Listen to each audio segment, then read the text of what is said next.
We are about to receive something, heads bowed, feet to a 45-degree angle. You can follow along with me silently. Seek refuge in Allah against the accursed Satan. Surely I am being turned upright to him who originated the heavens and earth, and I am not of the polytheists. Surely my prayer, my sacrifice, my life, and my death are all for Allah, the Lord of the worlds. No associate has he in this I am commanded, and I am of those who submit. O Allah, thou art the King. There is no God but thee. Thou, my Lord, and I am thy servant. I have been greatly unjust to myself, and I confess my faults.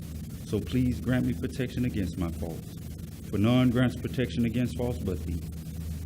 And guide me to the best of morals. For none guides to the best of morals but thee. And turn away from me the evil and indecent morals. For none turns away the evil and indecent morals but thee.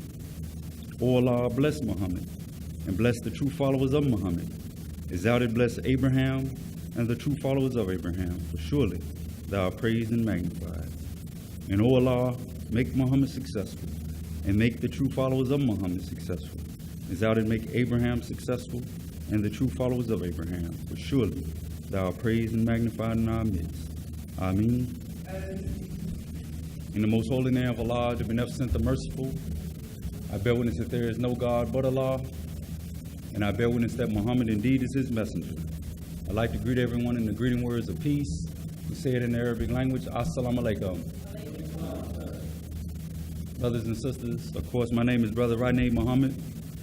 On behalf of the Nation of Islam, on behalf of the Honorable Minister Louis Farrakhan, on behalf of his local representative, Student Minister Anthony Muhammad, on behalf of our captain, sister, and brother, on behalf of our secretary, and all those who labor in the cause of Islam, welcome to Muhammad's Mosque number 55. As always, it is an honor, a privilege, a pleasure to come before the people of God to welcome you out to Muhammad's Mosque number 55. This is a place that we should feel at home at, always.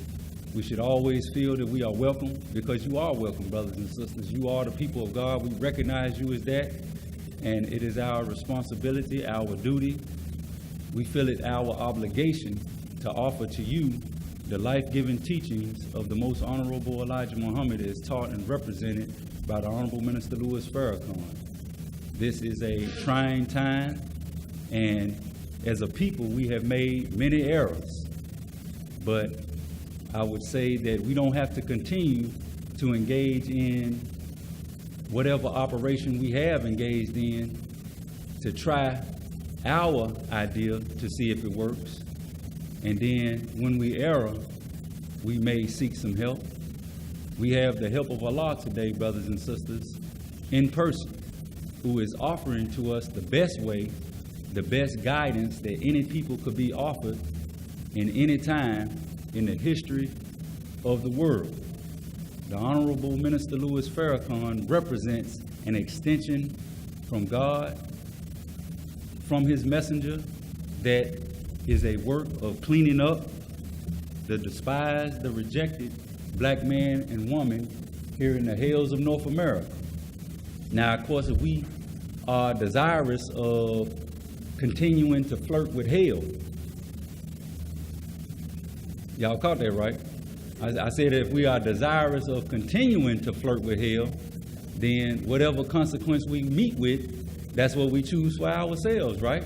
That's right. But if we are desirous of learning the will of God and entering into peace and contentment of mind, then let us learn how to become better acquainted with the will of God, so that we can begin to live according to his will, so that we can earn the pleasure that really all of us desire out of life. I don't think that there's anybody in here that really desires hardship for themselves. Is there? I mean, you got, what do they call those people? Masochistic, they like pain and suffering. I think that's what they call them. I would say that is some savage thinking and a savage behavior to want to suffer. You know, I don't think nobody in their right mind wants to suffer. So I would encourage us to do that which would alleviate the suffering. We have suffered the time that the prophets were given regarding the people of Abraham. Is that right? That's right. If you read in the 15th chapter of the book of Genesis, and brothers and sisters, this is real. This is not for play. That's right. That's not in there to tickle your fancy or to tickle your ear. That's put there to confirm a promise that God made to Abraham over 4,500 years ago. God promised Abraham that his seed would be a stranger in a strange land among a strange people. That was a promise that God made to Abraham. Is that right? Yes, sir. And he said that they would be afflicted for 400 years. Just think over that. Well, I don't think that there's nobody on the planet that has been more afflicted, more oppressed, more despised, more rejected than the black man and woman in the hells of North America. We have lived in hell literally. We don't have to physically die and go to hell, Brother Willie. That's right. We have mentally, spiritually, morally, politically, socially, and economically died and lived in hell under this beast. Is that right? Yes, sir. And we continue to live in hell. But guess what? Abraham was promised that his people would be visited by God. Yes, sir. Just think over that. A visitation from God, the Lord of the worlds. Well, how would you know that God was to come if you don't read the book?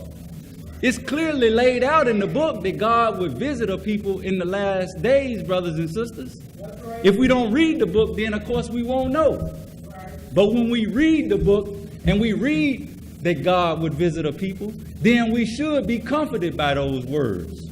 When a man arises out of the midst of hell, like the 53rd chapter of the book of Isaiah describes it as a root out of dry ground. All of a sudden you got this man rising up and he's declaring to the world that he met with God. He didn't say that he got a call from God. To get a call from God, that's different than meeting with God, right? You could get a call from somebody and you not necessarily really know what is on their mind because you can't necessarily see their expression on their face. Is that right? You can't read the body language of that person by getting a call on the telephone. Right. Now, through inflection and whatnot, you can maybe get some idea of what's on their mind and the feeling that they are feeling at the time that they are communicating with you, but it's not like meeting God face to face. That's right. This man, the most honorable Elijah Muhammad, declared to the world that he met with and was taught by God for 3 years and 4 months. Just think over that. He met with God. But just like the same chapter, the book of Isaiah, the 53rd chapter asks, who will believe our report? Yes, sir. To whom is the arm of the Lord revealed? Our people, they don't believe that Elijah Muhammad met with God. But we believe that he met with God. Is that right? Those of us who are in Muhammad's Mosque number 55 under the leadership of the Honorable Minister Louis Farrakhan, we believe the report of the most honorable Elijah Muhammad, to whom the arm of the Lord was revealed. I know that I do, because that's what the prophet said would happen. That a man would meet with God. That God would raise a man up in hell, a dead man. Is that right? That's right. It said that after death, you're going to either experience heaven or hell. Is that right? That's right. Well, we have been there, brothers and sisters, for 463 years. Now it's time to make a choice to see whether or not we're going to choose heaven or we're going to choose hell. Well, how could you have a choice except you have adequate knowledge of what heaven and hell is? Heaven is to know God and his Christ, according to the words of the Bible. Is that right? That's right. What is hell? Not to know God and not to know Christ. You have people today who are rejectors of God. They don't want to have anything to do with God. They don't want to have anything to do with a knowledge of God. Well, if you don't want to know God, then surely you can't do the will of God. And if you don't want to do the will of God because you don't know God, then surely you can't expect to enter into peace. You can't expect to enter into heaven. But if you want to enter into heaven, then you got to be willing to learn something, brothers and sisters. But not only learn something, you got to be willing to do something. You got to be willing to give up some time. You got to be willing to give up some energy. You got to be willing to give up some resources in order to learn better, so that you can do better, so that you can be better in your life. If you are tired of experiencing hell, then you are in the right place, brothers and sisters. Give yourselves a round of applause. All praise is due to Allah. God has a way of testing us, brothers and sisters. Yes, sir. I'm going to say that again. God has a way of testing us.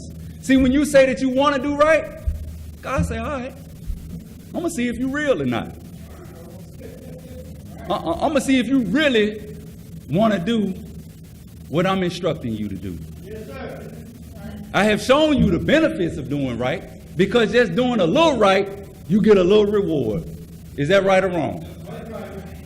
All of us have experienced this in our life, whether it be the youngest person or the oldest person. Of course, the youngest person might not understand it, but those of us that are a little more mature and have a little more experience, you know what I'm talking about. You have tried God before by doing what's right by yourself in terms of how you do according to your own will. When you do what's right and you know to be right, then you get a good reward. Or when you do what's right to other people, you get a good reward. But God got a way of trying us. You say that you want to do right. Well, I'm not going to put the temptation in front of you, but the temptation is already in front of you. Is that right? Because we living in a habitation of devils, right? A hole for every evil and unclean bird. Is that right? That's the hell that we live in right now. So the temptation is out here. If you keep on putting yourself in situations where you will be tempted to do what's other than right, then whose fault is that? See, you got to come around people that's striving for the same thing that you say that you are striving for. That way you don't tempt yourself. God only turns you to what you turn yourself to, because you have the essence of God working in you. And if you allow the essence of God in you to be undermined by that weakness in yourself, and you allow that to drive you to do what you have put yourself in a situation to be tempted to do, then that's your fault. So whatever consequence comes with that, that's a result of your own choosing, brothers and sisters. But if you choose to be inclined to do what the guidance of God coming up from the messenger of God in your own self dictates to you, then surely you will win the favor of God, because you have inclined to do what God has guided you to do coming up out of your own person, brothers and sisters. We're not a people that are hard in terms of being taught the right thing to do. We know what's right. Tell me I'm lying. I guess anybody could just stand up and say you lying, brother, but y'all know that I'm right. Y'all know that I'm right. Because anytime you're in a situation where you have an option of doing what's right versus doing what's wrong, something in yourself encourages you to do the right thing. That's God in person. But how can the God in your person be developed and grow along the lines that the greater God on the outside desires for you to grow if you are not inclined to listen to that voice, but rather you steal that voice, right? You quiet that voice. You kill the messenger of God. Come on, brothers and sisters, we got to stop doing that. We got to be like these sentinels are at the door. We got to check evil before it even comes into the house. Is that right? That's why we got our search procedure out there. All praise be to Allah. We got the search procedure at the door to check anything that might come into the mosque that might harm any individual in the mosque. Well, the same is true with checking those ideas that the enemy seeks to put into our minds by exposing us to all of this filth and degeneracy that's out here in this old wicked environment called America, called Memphis. There's all manner of wickedness going on in this city, brothers and sisters. But that's not stopping us from coming to Muhammad's Mosque number 55. That's not stopping us from picking up a Holy Quran or a Bible, is it? That's not stopping us from picking up the message to the black man or fall of America, because America is falling. We need to know how she will fall. We have a book that gives you explicit information, clear information as to how America will fall as she is falling. Why wouldn't you want that kind of guidance so that you could avoid the fall when it takes place? She's falling right now, brothers and sisters. They got a holy fire, as they call it. They calling it a holy fire. Because that's what fire does. Fire purifies. Fire purges. It's the best purge. I know they got a series coming on TV called The Purge. Again, this is the enemy trying to put an idea in the minds of the people. Who they trying to purge? They are desirous of purging the righteous. But God is desirous of purging the wicked. And he is purging the wicked. All praise is due to Allah. That's what's going on with the fires that they call the holy fire out there on the West Coast. God is slowly pushing everybody into the center of the country. Well, guess where the center is? Guess where the center is? Guess where the center is? Memphis is at a 90-degree. Go and look it up on the map. It's 90-degree, what is that, longitude? 90 degrees longitude. That's smack dab in the middle of this country. God is curtailing America on her sides. And she is being pushed into the middle of the country. And there, the most honorable Elijah Muhammad says that she will finally realize that it is Allah that is doing this. I just read it. It's in the fall of America. Brothers and sisters, we need to acquaint ourselves with the time so that we can be in harmony with the time. I don't want to be behind the time because the elements of time will absolutely whoop our backside. And if we are experiencing anything in the way of Allah's chastisement, it's only because we are not lockstep with the cadence of the Honorable Minister Louis Farrakhan. That's the only reason why we're experiencing what we are experiencing. And God is desirous of purging out of us that wicked inclination that we seek to take into the hereafter, which is now for the believers in God. If you want something better now, while you live, moving forward into the future, then we have to be willing to submit. Why not submit to God after having submitted to the devil for 463 years? What's better than the way of God? Huh? But of course, the scripture says that broad is the gate and wide is the way that leads unto damnation. Is that right? But straight is the way and narrow is the gate that leads to God, brothers and sisters. And very few enter in through that gate. And we got a tendency to where we don't want to enter into God's pleasure or faith. And that's only because we have been under the devil for so long that we have become accustomed with doing what the devil would allow us to do or encourage us to do. Because we are not familiar with what God desires for us to do. Well, let us come out and be made familiar with what God desires for us to do by allowing somebody to teach us about God's way, which is the purpose of the work and the ministry of the Honorable Minister Louis Farrakhan. He is raising up a standard for us, brothers and sisters, so that we can know what God desires from us, so that we can relate properly to God and relate properly to one another, so that we won't have all of the confusion and all of the negative relationships that we have had up to this point. I'm tired of having negative relationships with people. I want some positive relationships.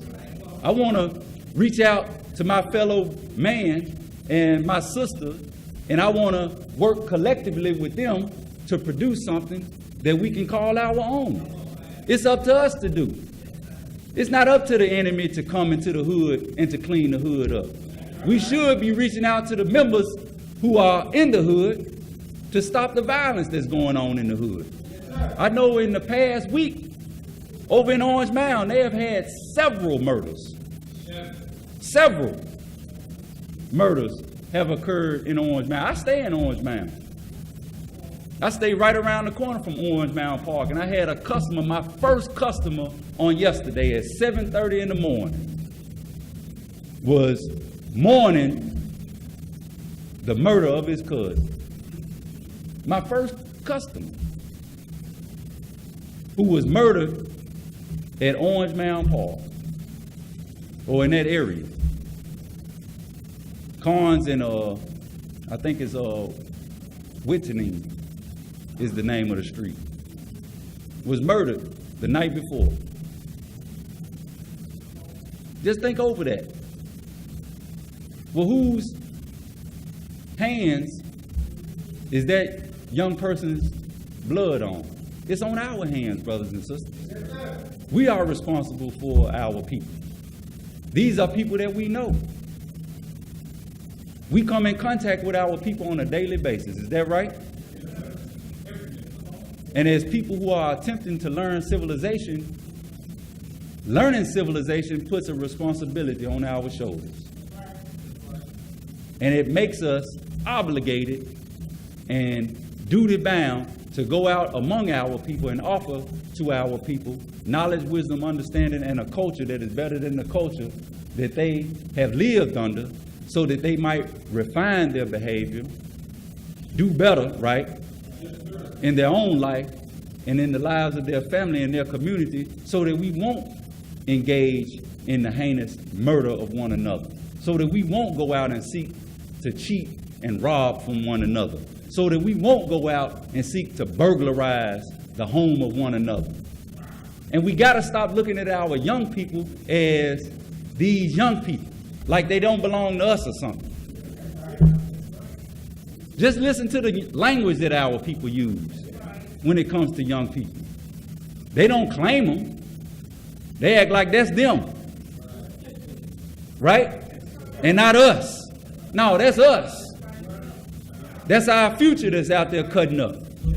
And that's because we was cutting up in the past, moving forward into the present, and not providing the proper parental guidance that the children should have had in order to guide the children aright, so that they would be doing right by us and also by others that they go and contact out there in this old wicked environment. What would they do but wickedness if that's all that they are exposed to is wickedness? If you push your children off and tell them, boy, go on somewhere, go on back in your room, and he got cable in his room or a fire stick in his room, and he watching who knows what on the fire stick or on cable. He watching who knows what on satellite TV. Or he going back and playing some violent video game, Call of Duty, huh? Or some other violent video game. What's the San Andreas, Black Ops, and all of these old wicked, murderous video games where they learning how to murder and being desensitized. Because you can always start over on a video game, right? Right? You can always just hit reset. And a lot of these young people, they grow up, our young people, they grow up thinking that they can reset life. Because they have no sense of reality, because they failed mathematics, right? Because they failed their science class because they didn't have an interest in mathematics and science. Because the enemy didn't give it to them the way that he should have gave it to them, because he don't have an interest in them learning true mathematics and true science, the science of everything in life. He don't want them to learn that, because when they learn that, they are learning Islam. Huh? So when our children are exposed to all of this wickedness, debauchery, all of this violence, filth, and indecency, what do we expect from them but to act these things out at some point? And I hope that I'm not being preachy, brothers and sisters, but I love our young people. And we should love them enough to say a good word to them, right? To encourage them, to do the right thing, to teach them how to be respectful by respecting them. Not condemning them, not criticizing them, not complaining about what they do, but trying to find a way to praise them, right? Trying to find a way to encourage them to do the right thing. Because good is in them, brothers and sisters. Because God is in them. They are from God. They are rooted in God. And we got to know that God is present in them. He just been covered over by this wickedness that this world has heaped on all of us. The enemy don't want us to do right because there's no profit in doing what's right. There's profit in drugs. There's profit in alcohol. There's profit in tobacco products. There's profit in heroin and crack cocaine. Huh? Yes, sir. Just think about what I'm saying. The pawn shop would close down if wasn't nobody burglarizing homes. Because everybody don't list their serial numbers. Right? And hell, the enemy, he know that. The pawn shop owner knows that, and most pawn shop owners are Jews, believe it or not. Most liquor store owners are Jews, believe it or not. Huh? Hell, they know what our vices are because they are the ones who put these vices on us. These are the instruments that the slave catchers use today. The new slave catcher, the new slave catcher, he puts the chains of heroin and crack cocaine, tobacco. He puts the chains of marijuana. And brothers, if I was y'all, I'd stop smoking this weed. It's making you. As Brother Dr. Wesley would say, he's unmanning you. He's unmanning you. He's making you other than a man. Because he knows that once he unmans you, that's castration, right? You become a eunuch. You know what a eunuch is? That's a man who has been relieved of his manhood. And a man that's been relieved of his manhood, he ain't producing no testosterone. And when he don't produce no testosterone, he don't have no fight in him. And when he don't have no fight in him, the enemy ain't got to worry about him fighting against him. Praise be to Allah. So I leave that weed alone. I leave all of this stuff alone. Choose God today. Get high on God. The Most High. That's what we call him, right? He the Most High. Well, if you want to get high on God. And let God fill you with his mind and his spirit so that you become motivated to go out here and become productive, which is your nature anyway, brothers. To be productive. Learn mathematics. Learn multiplication. See, at the end of every multiplication equation, you have what? A product, right? So when you learn mathematics as a multiplier, you realize that you can do something, right? And you can take all of these factors that are out here in the environment, all of these materials that's out here in the environment. And you can go to work for yourself being a carpenter. You can go to work for yourself being a welder. You can go to work for yourself being an electrician. You can go to work for yourself being a plumber, right? You can paint houses, right? Inside and out. It's a whole lot of work out here, brothers and sisters, for us to do. You can become a farmer. I know you don't want to do no farming now. But the enemy, he killing you through the food too. We better start doing something for ourselves because famine is coming, brothers and sisters, whether we realize it or not. It's prophesied in your Bible just like everything else has been prophesied in your Bible. Satan is divided against Satan, is that right? The heads of state are confused, right? Yes, sir. It's all playing out, brothers and sisters, right before our very eyes. And Jesus said it like this here. How can you take a strong man's goods except you first bind the strong man? Well, the strong man is being bound. Yes, sir. God is seeking to take away his goods, which is yourself. Are you ready to be taken from the wicked? You have been a prey in the hands of the wicked. Are you not ready to be relieved from being a prey in the hands of the wicked? Being taken up by God and cleaned up, polished up? I want to be polished up. I'm tired of being rusty, worn out. I want to be polished up. That's what Muhammad does. That's what the Honorable Minister Louis Farrakhan does. He polishes us up as a people, male and female. Why wouldn't you want to be cleaned up by the fuller's soap and the refiner's fire of Elijah? That's what the book of Malachi teaches you, that the messenger would do. He would be like a refiner's fire. Why wouldn't you want to get into the fire with the messenger of God? To be purged of all of the filthiness, all of the foolishness, all of the degeneracy that the enemy has put in us. These things don't belong to us. This is really nothing. But to take you further into this type of subject is the local representative of the Honorable Minister Louis Farrakhan, our big brother, Student Minister Anthony Muhammad. Assalamu alaikum.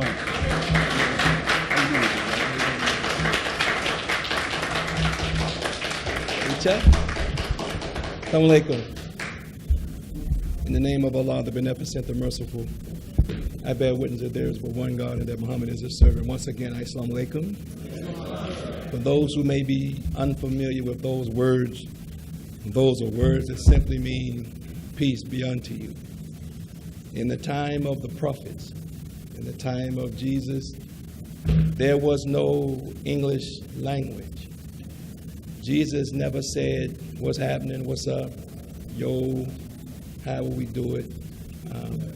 He always greeted his disciples in the words of peace. Peace be with you. Peace go with you. Shalom, salam alaikum, in the ancient Hebrew or Aramaic languages that he spoke. So when you come to Muhammad's mosque, we always start by offering the words of peace. We thank you for being here with us in the short time that we will be here. We are working on our technical glitch. We have a guest speaker today, one of our brothers that some of you are familiar with, Brother Ilya Rashad Muhammad, who will go into a beautiful talk with us today. My laptop is in the back if you can't hear it. We're having a glitch with, excuse my pun, but old technology versus new technology. And so sometime when you have these computers, you might have an older version. And when you update your technology, the older version doesn't work anymore because they want you to buy a new computer, new this or new that, you know, these things. And so unfortunately, we ran into that issue. I have a newer computer. All of the things that we have is good with mine. My brother has an older computer. So when he plugs it up, he need all new stuff to use his stuff. So we're going to fix that if you all would be patient with us just for a minute, okay? Let's give Brother Rodney a round of applause for his opening remarks. It's not easy to talk to you. I know you think that you're the nicest person. You're easy to get along with. But when it comes to truth, it's not easy to talk to our people. You can hear Trump say all the stuff you hear him say. And our only answer is we got to vote him out and get somebody else here. Like he was the only one who ever said these things. He the only one that talked crazy to you. Well, wait a minute. I'm talking to black people. You know, they talk crazy to us all the time. Even we talk crazy to each other, right or wrong. So our solution cannot be that we just need another president. We're going to have to grow up now and open our mind for alternatives. You know, they talk about alternative facts. You know, that's what they said. These are alternative facts or alternate facts. We need an alternate solution than the one that we've been using. The definition of the word insanity is what? And expecting a different result. So now if we've been voting and voting and voting, now I'm not coming down on voting like you don't need it, but we've been voting. We voted our brother Barack Obama in the White House. Did we do that? Twice. Did your condition change? Did the condition of us as a people change? Now, individually, some of us may have gotten something, you know, individually we got health care and a few things. But as the masses of our people, what did we get? Now, when Mr. Trump comes in, they pass a tax bill and all his rich friends benefited. Millions into the billions of dollars. He looked after his constituency, made no apology for it. All of them are happy because they got tax cuts. And even you and I get a few dollars. Your mortgage may go down a couple of $100 or something. But as a people, did we get better? So we're going to have to look at other things and look truth in the face. Our problem is we don't like looking truth in the face. We like to, don't tell me, don't tell me, don't tell me. Don't tell me. I don't want to know if you're playing me, keep it on the low. Isn't that how y'all say it? Because my heart can't take it anymore. Do me wrong, do me right. Just don't let me be lonely tonight. Tell me lies. Oh, I'm getting in trouble. Let me get off of here. Let me move this. I'm going to set this slide up. This thing is moving so slow here.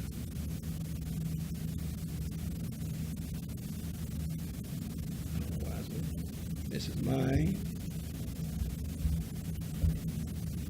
Let me find brothers.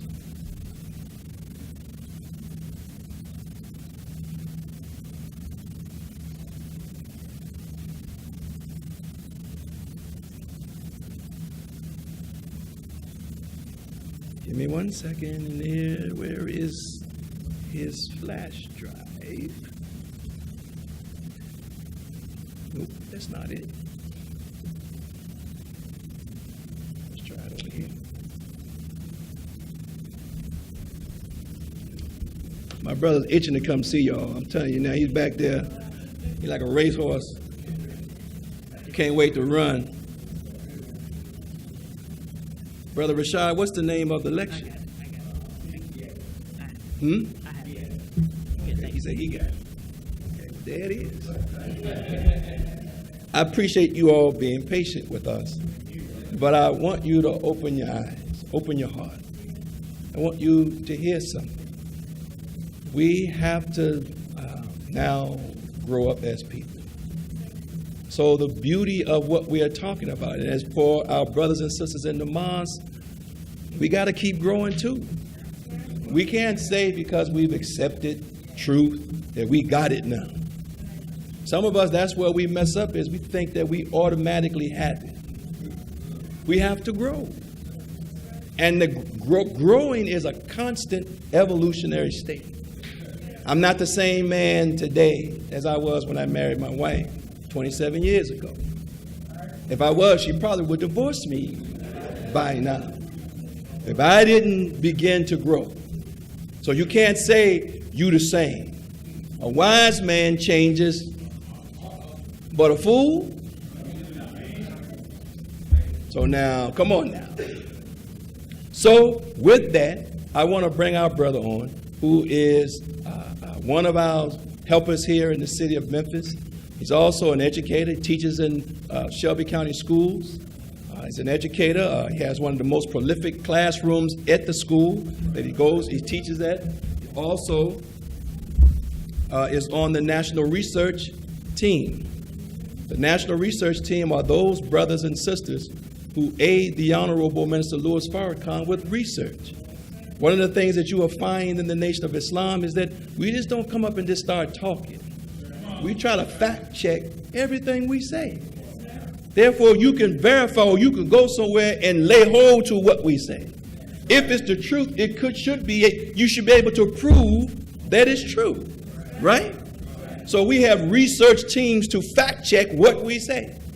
So we don't go about, that's what I feel, what I think, well, this how I'm living. No, we're going by truth now.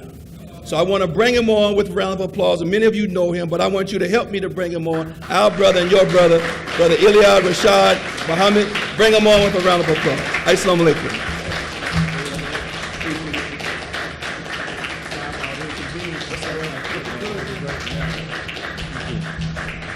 Assalamu alaikum.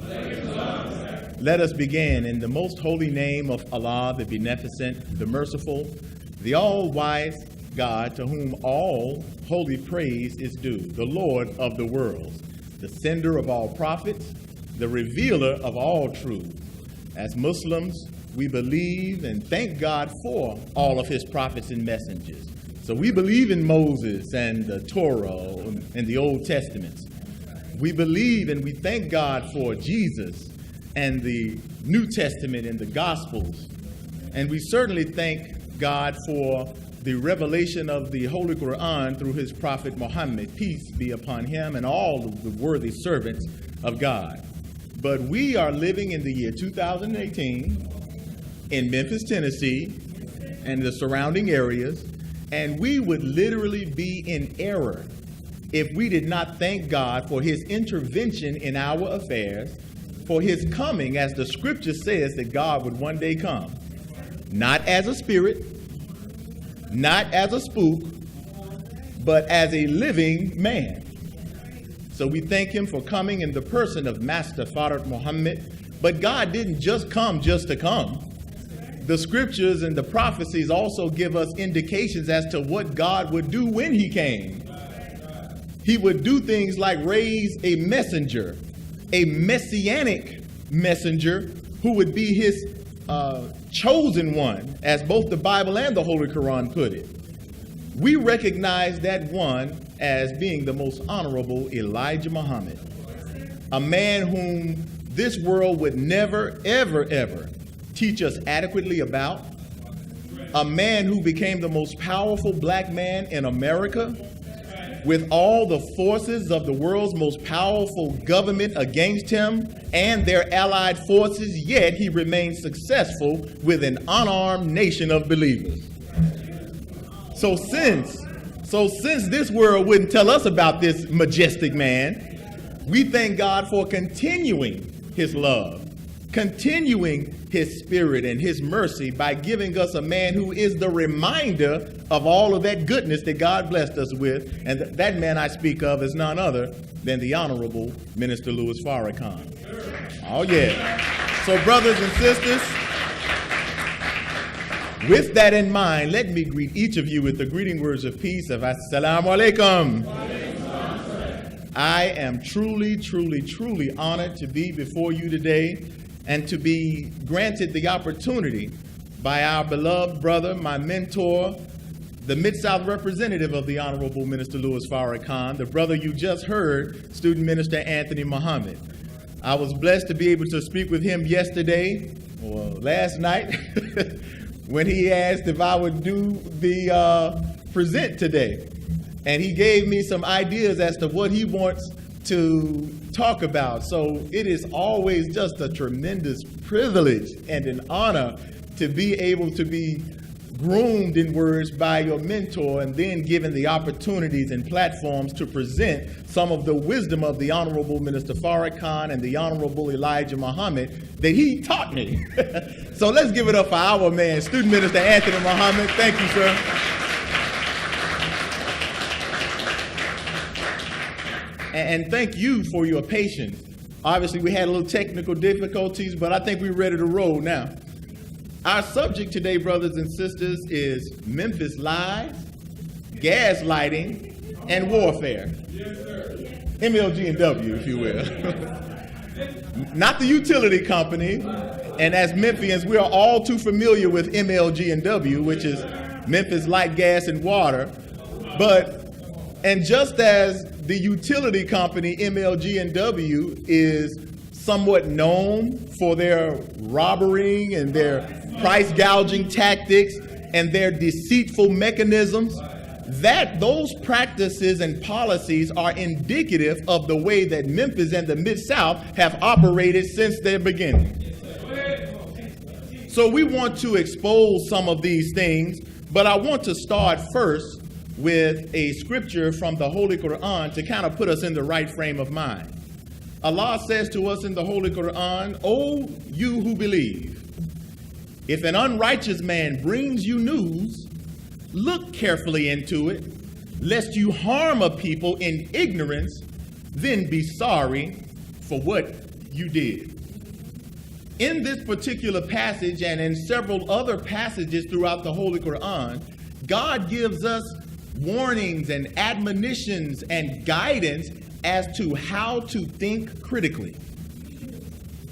Knowing that we live in a world full of deception, full of lies, full of propaganda, and all manners of deceit, God understands and guides us who believe to make sure that we look at information critically so that we won't be deceived and fall for the okie-doke. So whenever people, an unrighteous man, and an unrighteous man can refer to unrighteous institutions that are governed by men too now, like media institutions, educational institutions, social and political institutions. Whenever these unrighteous folk bring you news, it is our job to look very carefully into it. Because just like MLG and W and the rest of these institutions around here, they got some strong pimping going on. And you don't want to get caught up in the pimping for not thinking critically. So we thank God for giving us this type of guidance and urging us and requiring all Muslims to use common sense. This is one of those distinguishing factors between really the Nation of Islam, or Islam in general, and many other faith traditions. Whereas in Islam, according to the Holy Quran, God makes us, if you are a believer, to make sure that you weigh information, you evaluate it, use practical thinking, put it on that scale, all right? So we don't want to fall for the okie doke, and this is why our subject is Memphis lies, gaslighting, and warfare. Just to briefly go through some of these terms, we know what lies are, and the problem is that we have been lied to by these unrighteous institutions. So we hope to uncover some of the lies about history right here in our city that many of us have lived here all our lives, and some of the history we know very little about. Not because you're ignorant, but because we have been deliberately misinformed. Lies about slavery and lies about the current corruptions, both in politics and just in the Memphis demeanor that's taking place. So we want to uncover the lies. We also want to expose some of the gaslighting tactics. Now, you may not be familiar with this term. This is a term that I heard Minister Anthony and Brother Andre talk about quite frequently in recent days. Gaslighting is really like a propaganda tactic. It's a form of psychological manipulation that seeks to make people think they are crazy when they acknowledge that they've been victimized by something. You familiar with that, right? So we can see how throughout history these manipulating tactics of gaslighting have been used, especially against our people. During slavery, they had a form of gaslighting, and it was a legal term called drapetomania. You know what drapetomania was? It was coined by that man, Dr. Samuel Cartwright, who of course was a slave owner. And basically, they classified any black folks that even desired to be free during slavery as being wrong, as being crazy. They labeled you as having a disease called drapetomania because you wanted to be free. So this is a type of gaslighting, if you will, where you, black folk, as the victim, if you acknowledge that you've been a victim and that you've been a slave, now all of a sudden you are wrong. They make you question whether or not you're not really a victim. After all, we feed you. We clothe you. We gave you a little job and put you out there in that little shed. We gave you somewhere to sleep. The hell you think you're going to run away from this for? Something must be wrong with you. Gaslighting, right? We see the same things taking place today. This is a common practice of abusers. You see pimps and stuff like that who manipulate and abuse and exploit women. They use this type of practices. Gaslighting. Want to make you think that you're doing good when you're actually the victim. And if you desire to be free, something wrong with you. So I have to put you in your proper place. See, we busting up the pimping today, but we can already see where this is going, right? So in this modern era of people standing up for social justice, now we notice that there's a climate that did not start with Trump, but with the Trump era that's taken place, it really exacerbated and brings to the forefront some of these psychological practices and manipulations that have been taking place forever. So when people like us stand up and acknowledge and point out that the government and white America has been and continues to be unjust to its citizens, they make it seem like you the victim. So they arrest you for protesting, and then if you have anything in your past, you see, they bring that up, and now you, who really are the victim, are all of a sudden painted as the criminal. Oh, they've been doing this gaslighting thing for a minute. Brother Minister, I appreciate you giving me this. He the one gave me this subject, y'all. So we got to expose the lies, the gaslighting, and the warfare. Because one of the problems with gaslighting is that even when you are in war, we become so deceived that we don't even know that a war is taking place. And the reason we don't know there's a war taking place is because we don't know who the enemy is, and we don't understand the practices and operations of the enemy, which is why we continue to fall for the okie doke. So we want to expose the war that's taking place and on the various levels here in the Mid-South, psychologically, socially, genetically, chemically, and biologically. I also, just as we started with a verse from the Holy Quran, I'd also like to offer a scripture from the Bible to further put us in the right mindset. Since we are dealing with local issues to a degree, there's a scripture in the book of Habakkuk that reads, "Woe to him who builds a city with bloodshed and establishes a town by injustice." You know, when you hear that word woe, it's an expression. You see it in the Bible a whole lot. In modern translation, when you hear that word woe, that's like saying, watch the hell out. Watch yourself now. Be careful. Something might be about to go down. It's a warning type of expression. Woe to him who builds a city on bloodshed and establishes a town by injustice. Memphis, as Brother Rodney was stating earlier, and by the way, give him a well-deserved round of applause too. Thank you, Brother Rodney. He was given some of that background information about Memphis and the significance of Memphis in the Mid-South. Well, Memphis has always been somewhat of a citadel for white supremacy, a bastion for white rule. And what seems to be a little insignificant town, so to speak, has always been a stronghold for white world dominance. Little old Memphis. So, but it's a city that is founded and grounded on injustice and bloodshed. Before the white settlers, as they put it, notice how they use those nice words. See, that's really a form of gaslighting too. You didn't say conquerors, you didn't say abusers, you didn't say genocidal killers and enslavers. No, the settlers of Memphis. Sounds so pleasant. In English language, you call stuff like that a euphemism. That's when you use nice sounding words to cover up something that's actually pretty harsh. You know how it is, like when you go to funerals and somebody maybe passed away or dead and stuff like that. Brother probably may have been murdered or whatnot.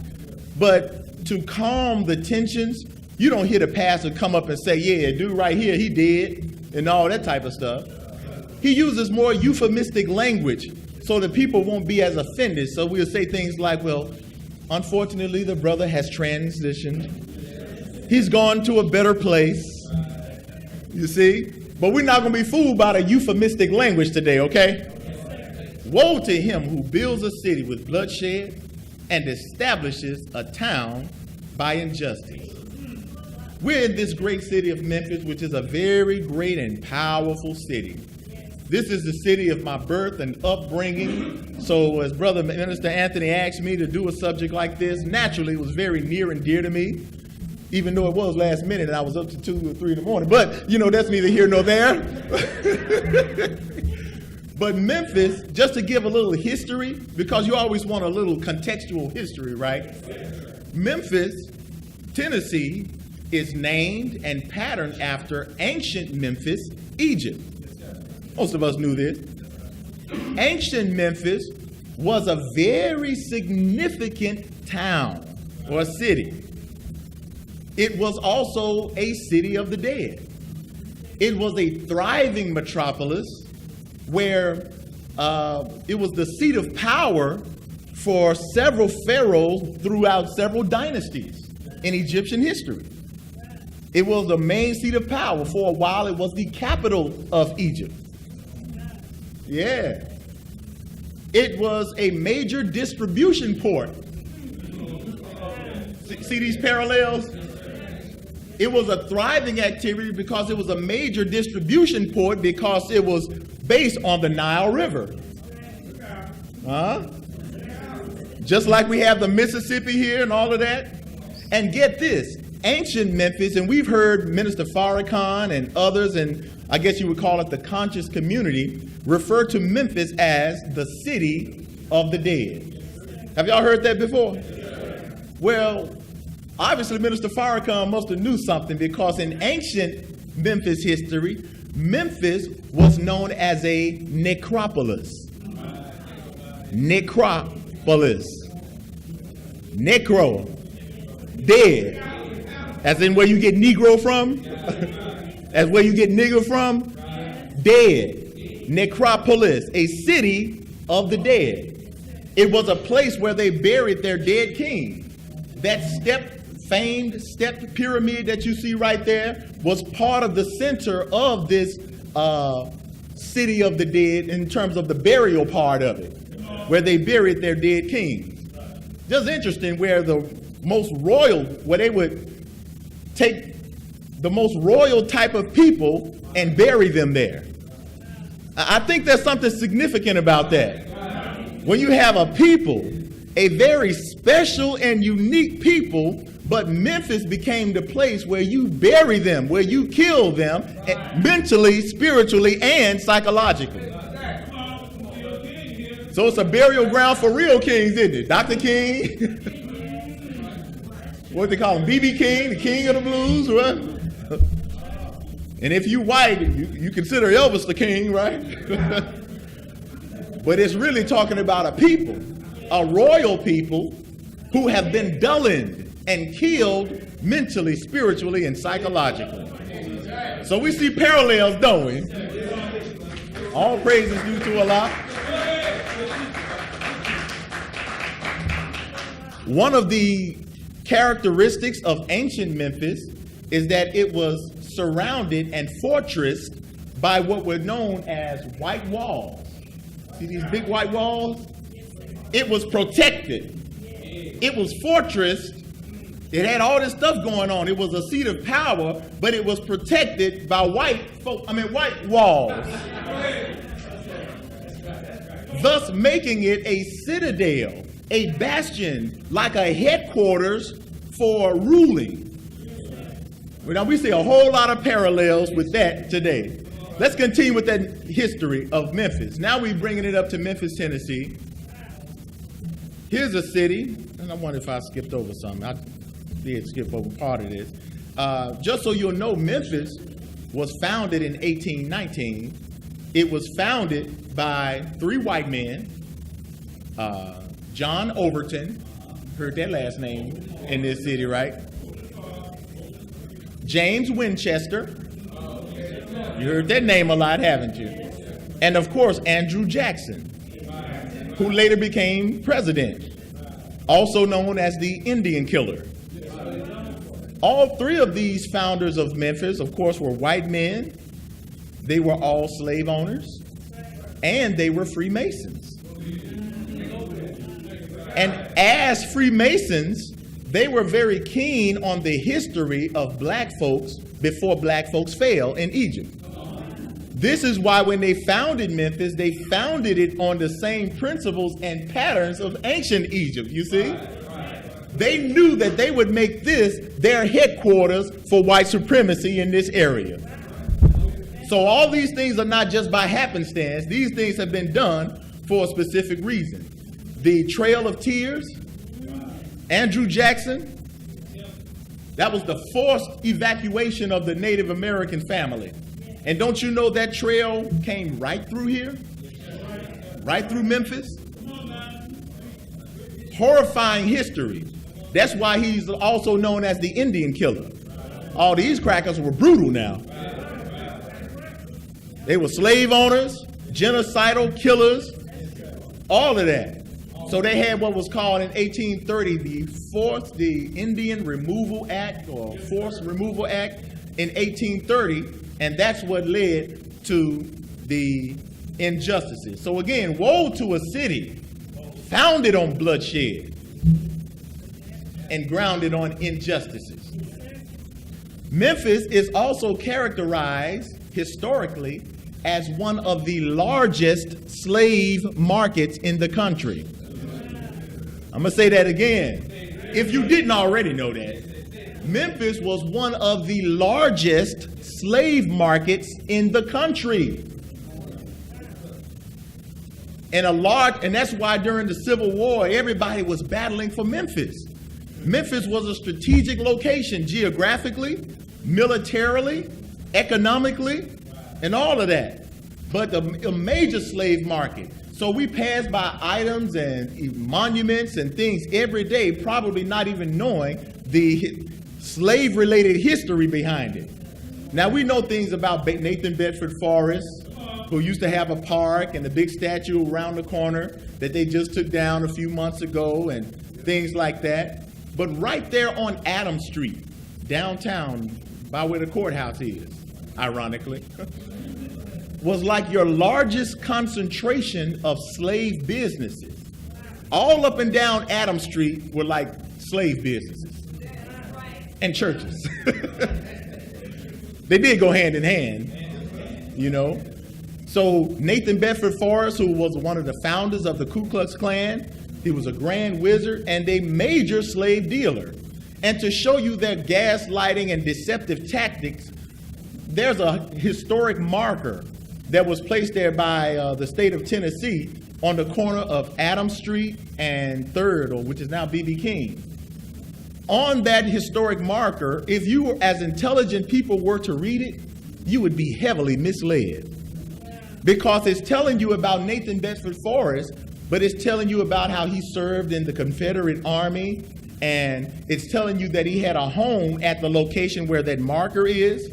And it's also telling you that he had business enterprises that thrived, you know, throughout the city. What they did not tell you on that marker was the fact that Nathan Bedford Forrest was just that, the founder of the Ku Klux Klan and Grand Wizard, and that he was a major slave owner. And they literally are lying, because that was not the location of his home, as the marker says. Instead, that was one of the locations of his slave business. Nathan Bedford Forrest had a slave breeding ground and like slave jails at that location. So it wasn't until this past year that another private group put up another monument to, you know, kind of put up something that's more reflective of actual history. You know what I mean? But this is showing you how for all these years we have been deceived and deliberately misled from the state and government level. Because that historic marker was put there by the state. You see? See how they try to cover up history? So Memphis was a major slave market. This cannot, and you don't even hear people talking about that much. It has a direct bearing on Memphis' socioeconomic and political happenings today.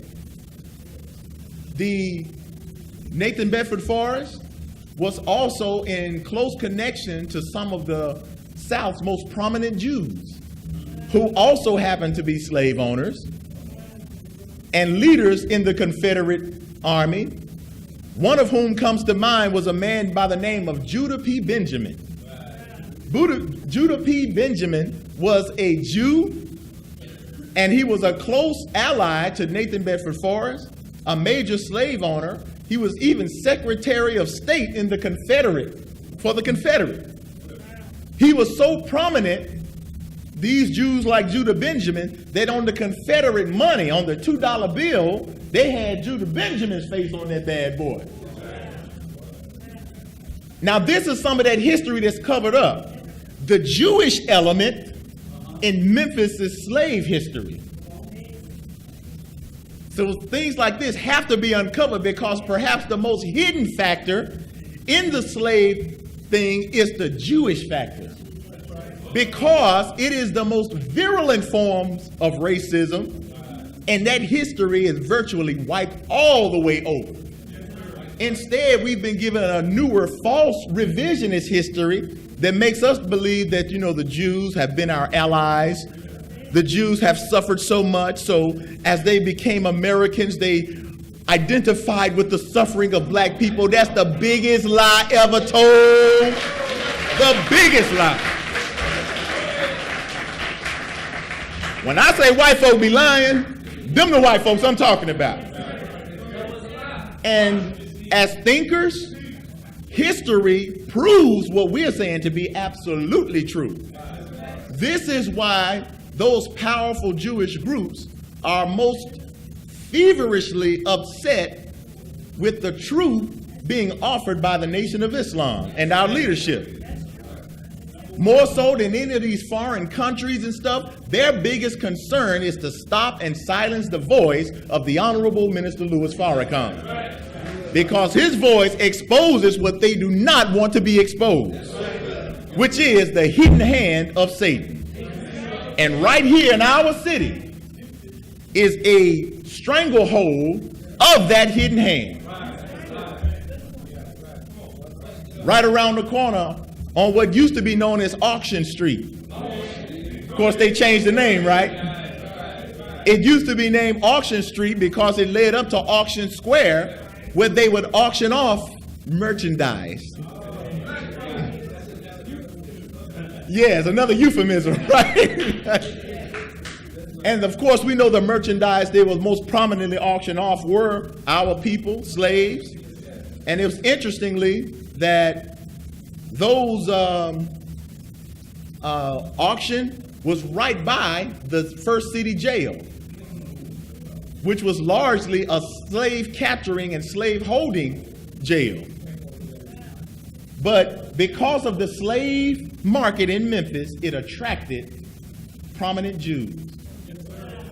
Jews flocked to Memphis, even though then they were just a small percentage, like now, of the overall population. This subgroup of white people, white Jews, very small percentage of the overall population. Even now, they're like 2%, probably like 1 or 2% then too. But when Jews came, matter of fact, according to Jewish-owned writings, one of the first known Jews that came to Memphis was a Jew named Joseph Andrews, a man a Jewish settler of Memphis. He became an alderman in the early Memphis government, and he just so happened to be a slave owner. Yeah. What you see right here is actually, because I wasn't able to take pictures of it, so to speak, we had to write down in the books. Shelby County court clerks, they have transactions and stuff, major transactions to go way back to the mid-1800s. Some of them they've lost deliberately. But guess who was one of the first purchasing of slaves was going on? Mr. Joseph Andrews, the first Jew in Memphis. And he set up the Jewish Society here in Memphis. So the establishment of the Jewish Society in Memphis largely centered around business, economic opportunities, which of course was most prominent in the business of slavery. So Jews came here in droves. They fled to the south in droves. We just mentioned the first known Memphian, Joseph Andrews. In this book, Jews and the American Slave Trade, Saul S. Friedman, happens to be a Jewish historian. He stated, as Frederick Bancroft has pointed out, 4 of 44 slave traders in Charleston were Jews, 1 of 12 in Memphis, and 3 of 70 in Richmond. Now, be mindful, they were talking about the major slave markets in the country. You have Charleston, in the Carolinas. You have places like in the Virginias, like Richmond. And of course, you have Memphis. All of these are like major ports and distribution centers for slavery. But if you'll notice, in the numbers when they were talking about the Jews in Memphis. Now, they are already like 1 or 2% of the population at that time. But 1 out of 12 slaveholders in Memphis were Jews. Now, if you do the mathematics with me, this pretty much shows you that just about every Jew or Jewish household in Memphis area had to have slaves.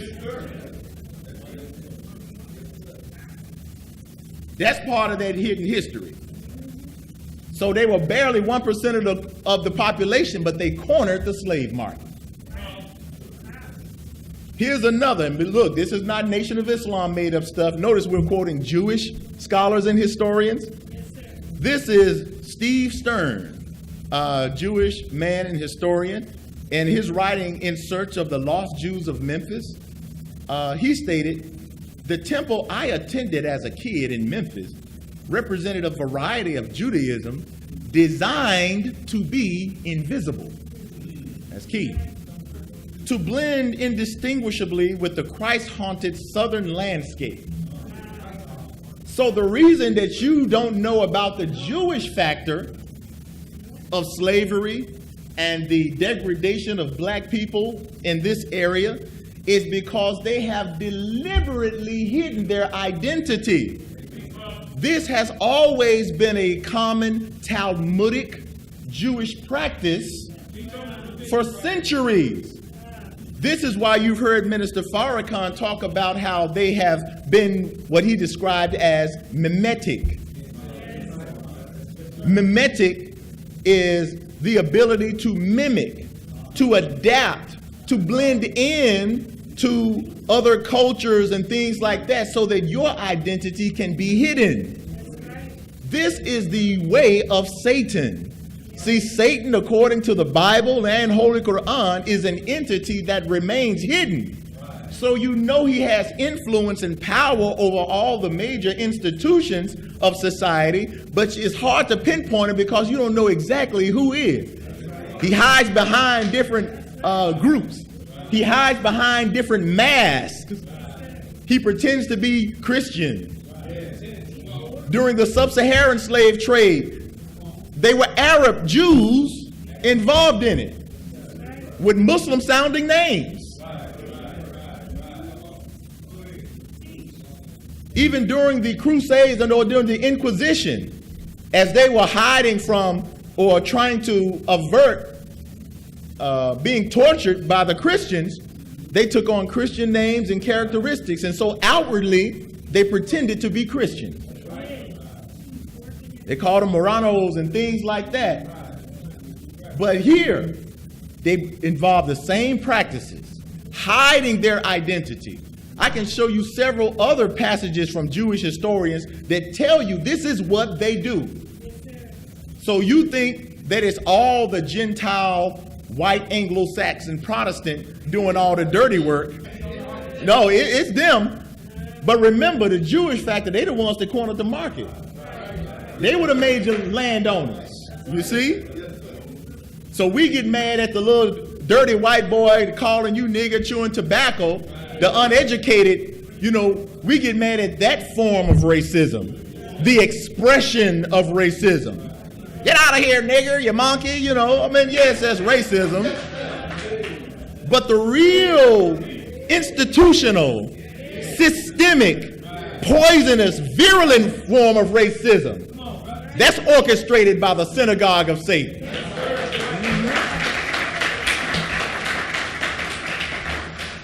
And they have remained hidden. And right here in our city and in our area, the Mid-South, this became part of their citadel for white supremacy. They're the ones that set up those slave patrols. Those slave patrols that's where most of our police departments stemmed from. Police departments stem from slave patrols, whose main job was to protect the property of the slave owners. Runaway slaves. That's why the first city jail, that little white building that you probably passed by, used to be a dog pound for a while. Right there on Auction and Front Street, That used to be the first city jail. I was doing some research and I was looking at some of the records in this and seeing some of the arrests made and those that were captured. And even though it was a jail for all criminals, you know, at that time, for the most part, it was largely used as a slave capturing and holding place. When slave owners throughout the country, when their slaves would run away, they would send their descriptions to capture the slave. They would send those notices, runaway notices, to the Memphis headquarters, to the city jail right there, which was right there adjacent to Auction Square. So that's where Memphis was founded. The first part of Memphis, that Pinch District right over there, founded right there at Auction Square area, founded on slavery. Woe to a city founded on bloodshed. Woe to a city built on injustices. So it was a hub for slave captures. But then there's certain dynamic to this city. There's some dynamics. Notice how Memphis is a majority black population. It's always had a large black population. And there's some funny dynamics to this thing because, one, there was already a large black population because it was one of the largest slave markets. So you had black people already here, tied up. But then some strange things started to take place during the Civil War. During the Civil War, right around the corner on Beale Street at what is known as the Hunt-Phelan Mansion. The Hunt-Phelan Mansion used to be a plantation, naturally, by the Hunt-Phelan family. They had slaves and all of that. But during the Civil War, General Ulysses S. Grant and the Union Army had occupied that portion of Memphis. Remember, everybody battling for Memphis. Strategic location, y'all. Today, everybody wants Memphis. So when the Union Army occupied this, they took over the Hunt-Phelan home, and General Ulysses S. Grant, who later became president, made that the headquarters of the Union Army. Right here in Memphis. Right around the corner on Beale Street. And since the Union Army wanted more bodies, they were more concerned with preserving the Union. What General Grant did, he gave black folks somewhat of an option. This option was basically, look, you could either stay enslaved under the Confederacy and just be slaves, or you can join the Union Army and fight for us and have better chance of being free. You know what I mean? So if you're a slave during that time and you had these options, what you gonna do? If those seem to be your only options, you would take your chance and you would try to fight for the Union Army as opposed to just being an outright slave under the Confederacy. So many slaves in the South, upon hearing about this, fled to Memphis to join Union lines. Right there on Beale Street. You see? When black folks who fled slavery or came out of slavery joined the Union Army, they became known as contrabands of war. Contrabands of war refer to these black people who were once slaves who had tried to get out of slavery by joining Union lines. These are some contrabands that you see right up here on this picture. But when these black folks joined Union lines and fled slavery, guess what group in this area were the most upset?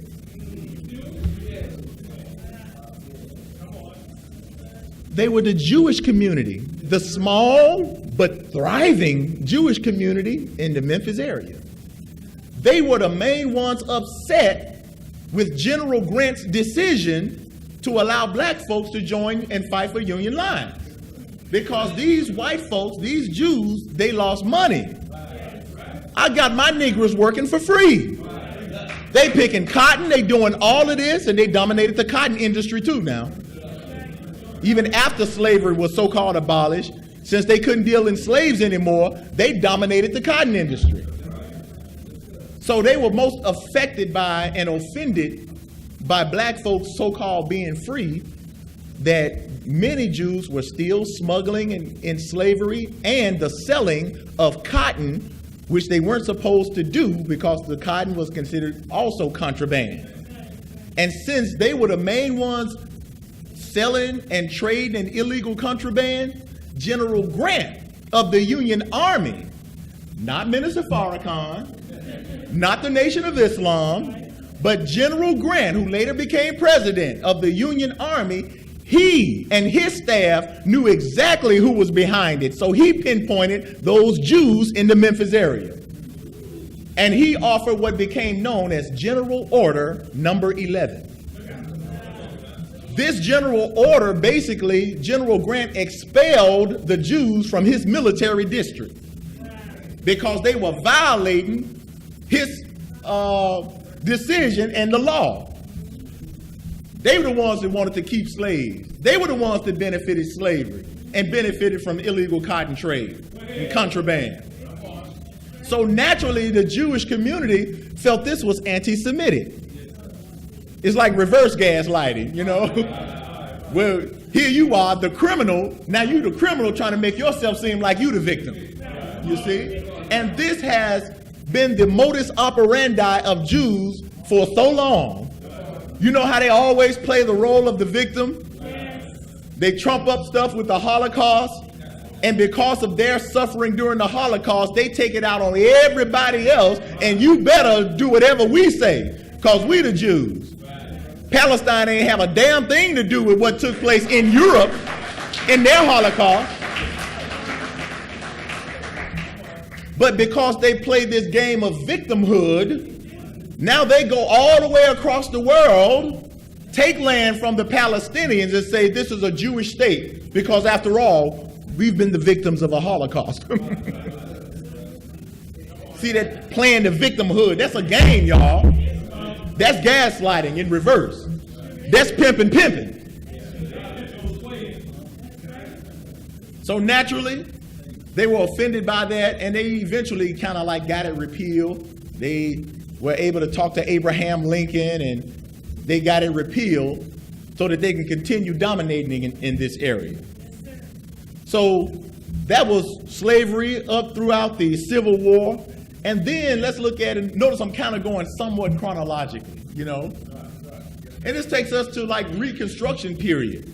Reconstruction was an interesting time for Memphis because there were some highlights and there was certainly some falls, especially for black people. Just after slavery was so-called amended or whatever in 1865, few months afterwards, in 1866, Memphis suffered a race riot known as the Memphis Massacre. See, the racism, we all know racism is systemic and institutionalized, and it's a part of America, and this is America. And we also know that in the South, the expression of racism was a little more overt than it was in the North, where it was hidden a little bit better. But in Memphis has like a unique kind of brand of racism where it's like just deeply rooted in the soil, where they didn't even try to hide it, you know what I mean? It's like even today, you just see them sometimes, hey, good morning, nigger, you know, it's just like, it's crazy. Okay, maybe not that, but you get the point though, right? I don't know, you might live in a neighborhood like that. But in 1866, just as slaves were supposed to be freed, Memphis suffered a race riot known as the Memphis Massacre. White folks went crazy and just started attacking black folks. Hundreds of black folks injured, at least 46, 47 killed, several black women raped, and just about all of the newly developed freedmen schools, which were mostly just little cabins and stuff, to help teach black folks to read and write so they can do something, just about all of those were burned down in the city. White folks went crazy, literally left the city of Memphis in shambles, because any little progress that you start to make offends the hell out of the white power structure. Any little progress toward independence has always offended the white power structure. So the Memphis Massacre left the city in shambles. And then a few years later in the 1870s, Memphis suffered 2 yellow fever epidemics. Almost wiped out the city's population. But it mostly affected the white population. Ain't God good? All I'm saying is that he's a just God, is what I'm saying. And but no, really, it affected mostly the white population. Thousands died from this epidemic, and thousands more feared that they would die, so they got on down and left the city. The city was literally left in shambles. So it was kind of during this time that black people like Robert R. Church kind of rose to prominence. Robert R. Church is considered the first black millionaire of the South. Here's a man who was born into slavery. His mother was a slave. His father was a white slave owner. So he was a very fair-skinned, light-skinned black man. But during that time when Memphis was falling during the yellow fever epidemic and people leaving the city, he was able to work his way up and he acquired a whole lot of properties. To the point where eventually he and his family acquired over nearly 300 parcels of property in the city, becoming considered the first black millionaire of the South. That's a word to the wise too, y'all.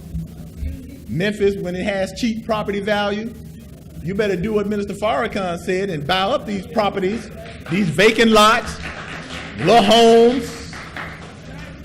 Don't be trying to spend your money, you trying to get all this stuff. No, make your own neighborhoods and communities a safe and decent place to live. So take a word from the wise. Robert Church, during this time when people were evacuating the city, evacuating stuff, he was able to buy up properties for cheap. And he developed wealth. That's where Church Park came from. Did you see where Africa in April is held? That was one of his private properties that he designated as like a place where black folks could be. That was like the only place in the area where black folks could go and not have to feel like second-class citizens. You know what I mean? That was like the happening spot for black folks. That was like our Six Flags over there. You know what I mean? Black folks would put on their best clothes and look. When I say they had it going on, y'all, they had peacocks strutting over the place, man. I'm talking about we had it going on over there, y'all. This is late 1800s, early 1900s. Robert Church started the first black bank in the city right over there on Beale Street called Solvent Savings Bank. And that right there is a picture of Robert Church Jr., not Sr. That's his son, Robert Church Jr. And W.C. Handy. Y'all familiar with W.C. Handy, known as the father of the blues? And of course, during this and after the Reconstruction area in Memphis, white folks still attacking blacks. One of the most famous lynchings took place from those black men that owned what was then known as the People's Grocery Store. Mississippi and Walker. It was there were 3 black men, a man named Thomas Moss, Calvin McDowell, and Will Stewart.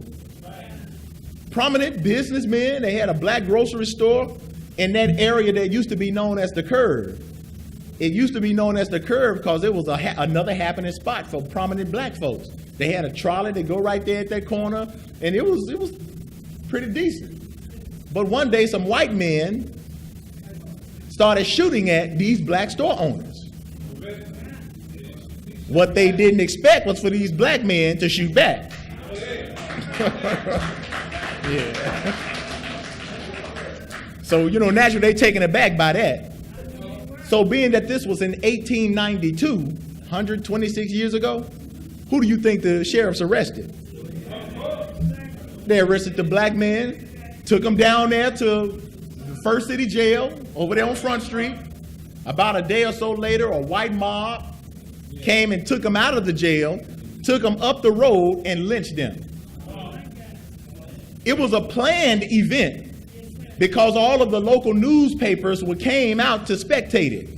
And they all wrote about it. And it became national news back in 1892. And when they wrote about it, they were writing about it in a boastful kind of way. One of the lynchers asked one of those black men, "You have any last words?" And they said, yes, tell my people to go west. Because they did not believe that black people would get any justice under Memphis's construct. He ain't lying. And don't you know what? Black folks in droves by the thousands migrated westward. They left Memphis. They settled, some stopped in Arkansas, some Texas, Oklahoma. Black folks in Memphis, business owners would take their whole business operations and go set up elsewhere westward. Black churches would take their whole congregations and go westward. They left by the thousands. And y'all heard of Black Wall Street in Tulsa, Oklahoma? I'm almost certain that some of those black businesses and families came from this area. And helped leading that movement was Ida B. Wells. Yeah. Now look, Ida B. Wells is one of my heroes now. When you talk about black people that really I look up to, you know, and I'm not including those divine men, you know, like the Elijah Muhammad and the minister, they're in a whole different divine category. But when you talk about our most prominent black leaders, the Garveys and things like that, you have to put Ida B. Wells up there. Yes, yes, yes. Look, this sister was so strong, even though she helped kind of lead that migration, she didn't move westward, but she was very instrumental in it. That was a strong sister. Don't you know what? She realized, she showed the power that black folks had in Memphis. She was a close friend of Thomas Moss, one of those black men that got lynched. She was actually his daughter's godmother. That's one of those things that led her to start her anti-lynching crusades. She started exposing the lynching, these white men lynching black men and why they were doing it. And it all wasn't about business. She exposed in her book that some of it had to do because these white women had a thing for black men back in the late 1800s. And of course, white men didn't like that. They don't like strong black men because they know that they woman. Yeah. So Ida B. Wells helped lead that movement. And that was another point when she was put off of one of the trolleys. And she started a movement, a boycott. She started a boycott in Memphis, a form of separation, where black folks in Memphis wouldn't even use the trolley, which was one of the main economic things during that time, late 1800s, early 1900s. And this boycott, Memphis was losing so much money, they were damn near begging black folks to take the trolley. They were like, no, we ain't doing that. You see? A word to the wise. Sister Ida B. Wells, y'all. Sister Ida B. Wells. But as black folks moved and migrated, wherever black folks went, the Jews followed. Like bloodsuckers. Like a leech. Because now, since I can't have you niggers enslaved anymore, what I am going to do is exploit you and make money off of your talents, get you to be my primary consumers. So we're going to exploit the black community. So everywhere that black folks went to try to be thriving, to try to be independent, the Jew was right there. According to Dr. Stuart Rockoff from the Institute of Southern Jewish Life, he stated that the rural South started its decline around the time when African Americans, the majority of whom had worked as agricultural laborers, look at that. See that euphemistic language again? When the majority of African Americans worked as agricultural laborers. Come on, man. But okay, Mr. Rockoff, agricultural laborers, we'll go with that for this. After these black folks began migrating to seek industrial jobs in northern cities like Chicago, because of their migration, economic opportunity for Jewish merchants who had relied on African Americans as customers. See, I have that bolded, diminished too. And Jews started migrating to big cities as well. Now, is this Minister Farrakhan and the nation saying this? Or is this from the Institute of Southern Jewish Life by a prominent Jewish historian who knows his history and is citing his history? But I'm going to tell you a prominent tactic in the gaslighting propaganda. If anybody besides them, if you as a black thinking man or woman were to cite the same historical facts, you are now considered anti-Semitic. Because we Jews, remember that victimhood game? You can't talk about that. You can't even acknowledge the fact that we've been brutal to you Negroes. You can't even acknowledge the fact that Jews played a prominent role in the slave trade, let alone even mention they had a role. It is practically illegal to cite historical fact. And since they run the curriculum in the public schools, that's why you ain't never heard none of this in public schools. Now, you heard all about the Jewish Holocaust. They had you crying over Anne Frank. They made it mandatory in modern years to read Elie Wiesel's Night so that you can sympathize with Jewish suffering. Nothing wrong with that. We're human beings. We sympathize with the suffering of human life. I don't care who it is. But when you corner the market of sympathy and downplay the transatlantic slave trade, of which you played a prominent role, that's gaslighting. That's pimping. That's racism. That's satanic. So the Jews followed black folks everywhere they went. And when you look at it now, when you see black talent, black intellect, black skills arising, it's the Jew that pinpoints it. And if he can't get you to use it for his purpose, for their benefit, they don't want it. So when you look at Hollywood today, all of your major agents and producers are Jewish. The Harvey Weinsteins. Need I go further? So let's bring it on up. Now we have to go to one of those eras that really define Memphis politics. An era known as the Crump era. That's largely reminiscent of what we now call the Trump era. We're talking about Boss Crump. E.H. Crump. E.H. Crump was from a family of Mississippi slave owners. And he got his stronghold here in Memphis in the late 1800s or early 1900s when he was first elected mayor, 1909, 1910. And during such time, he really developed what became known as the Crump machine or the Crump regime, which is why he became known as Boss Crump.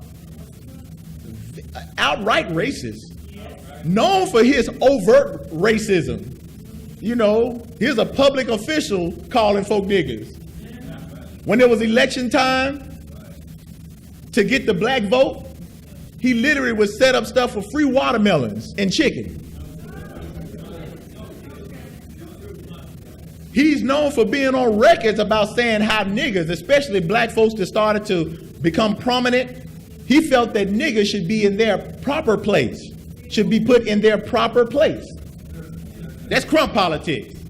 So he served as mayor for several terms, and even after he stopped serving as mayor, he pretty much ran Memphis politics, which is why he's known as Boss Crump.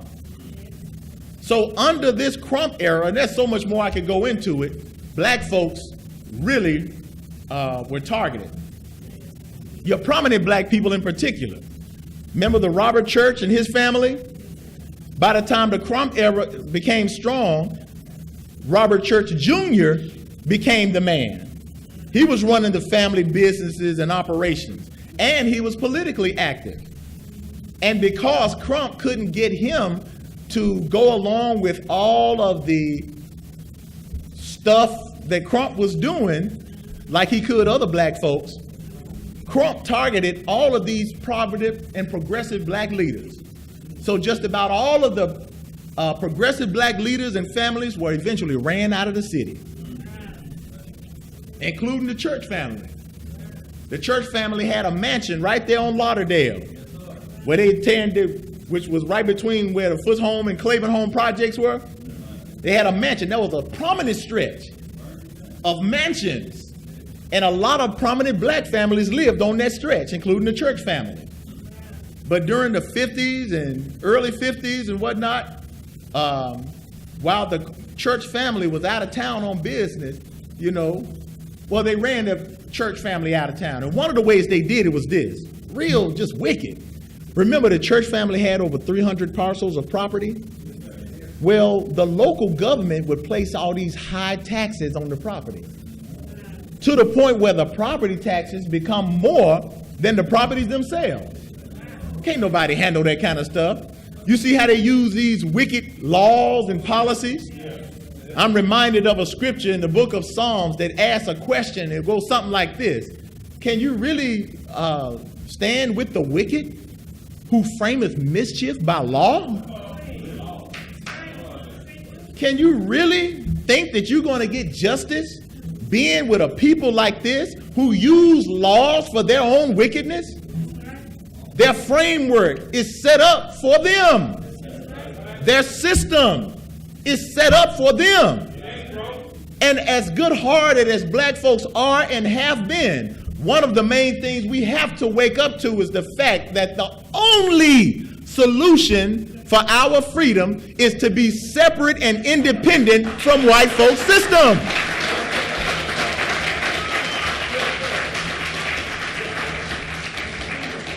Notice I didn't say it's a solution.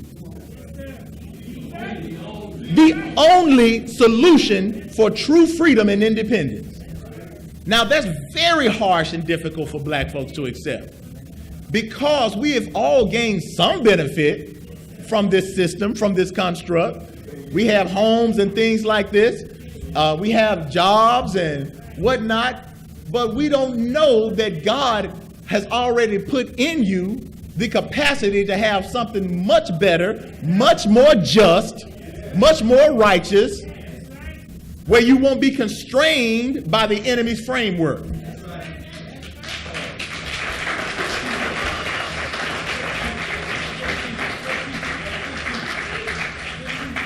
I like to use the analogy of a spider web. See, America and its construct, its systems, its institutions, it's all a part, just like a spider web. The spider is not the type of hunter that goes out hunting for his food. It builds a system. And it allows foolish bugs to get caught up in its system. So you and I are like butterflies who have a whole different divine purpose than the spider. But since we've been caught up in the spider's web, and we've been here for so long, we actually think that we would get justice as a butterfly operating in the spider's web.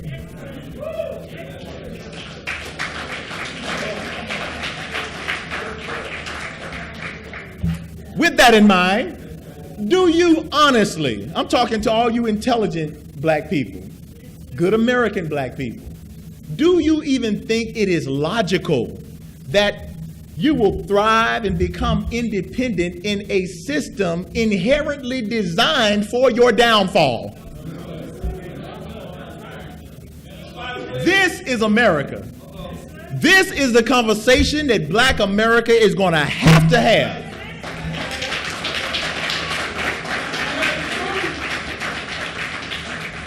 All other tactics have failed and do not even lead to independence. We have benefited from some of these programs, but that's like putting Band-Aid on a bullet wound. If it does not lead to the independence and freedom of black folks to have our own and control our own, it ain't right. That's why black folks have found it very difficult to get with the Nation of Islam's program. Because now you're going to have to become a critical thinker. and accept the reality that not only is it the most logical, practical, viable solution, but it is the only divine solution.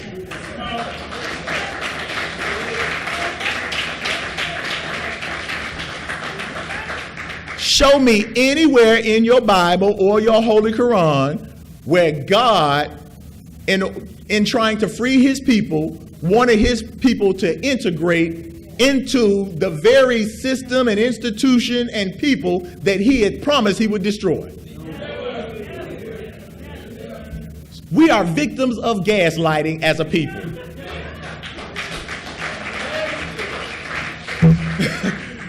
Because when you even think that you should be free to have your own, now they call that reverse racism. So now the victim, black people in America, are being charged with the crime, making you question your own sanity as to whether or not, should I think it's okay to be free? See, that's Drapetomania 2.0. No, you shouldn't be free. And if you even think you want to be free, you crazy. You racist. You wrong and ungodly. So where are the preachers when it comes to this? See, the preacher has been the primary tool used by the enemy. I'm sorry.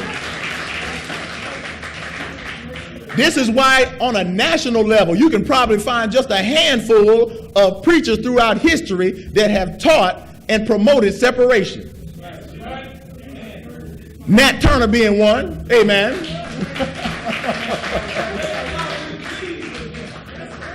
Nat Turner being one. And you see how what they felt about Nat Turner, right? So, during the Crump era, and I'm going to try to breeze through this because I can see time is going. He allowed police brutalities against black citizens to go unchecked. During the 1920s, Ku Klux Klan member Clifford Davis served as his police commissioner. And almost 70% of the force were Klan members. So under the Crump era, black folks, it was hell for us. But you know who thrived?